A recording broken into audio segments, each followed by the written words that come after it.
Good afternoon. My name is Amanda Quirin. I am a therapist in private practice, and my son Noah is a rising second grader at Mabry Elementary. Noah has a diagnosis of autism spectrum disorder, which requires the presence of his ABA therapist in order for him to receive a free and appropriate public education.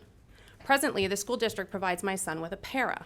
They lack the skill set and education required of the board-certified behavioral analyst and registered behavioral technician that work with my son. And it is not just my opinion regarding Noah's needs. The ABA presence is deemed medically necessary by his physician. It is not lost on the mothers of this community that there is a loophole in the current law. That said, the district is not honoring the spirit of collaboration in which the law was written. By refusing access of ABA therapists on campus, the district is acting in bad faith and preventing our children from receiving an appropriate public education. While it costs the district nothing to allow these medically necessary providers into the school, keeping them out will become increasingly costly for the district. For example, my son regularly goes all day at school without eating a single thing. I'm in a due process right now for my son to be permitted to have the assistance of his ABA therapist during lunch. In recent months, the district has had to pay for an independent education evaluation, and you're currently paying your attorney to speak to my IEP advocate for an unresolved IEP since February. I can't speak to exactly how much the district has spent to keep my son from having outside support during lunch so he can eat, but it has cost me and my family $5,000 so far this year.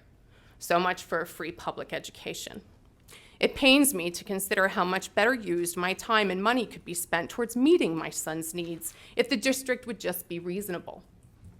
Part of why we choose to live in this area is an expectation of the district and the education they provide to our children.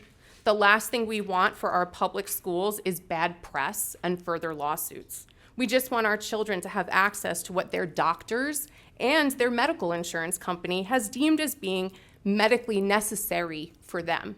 And while my husband could not be here today, Dr. Jason Quirin wrote, "I am autistic. I am also a father of 2 autistic sons, one of whom is currently attending public school in the district.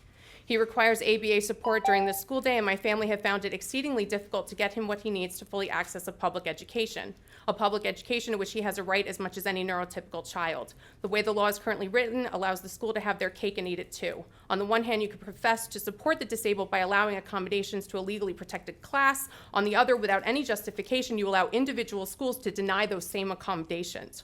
Suppose a child were confined to a wheelchair. Would you leave it to the principal's discretion as to whether or not the school should be wheelchair accessible? Denying autistic children ABA support." Thank you very much. Thank you.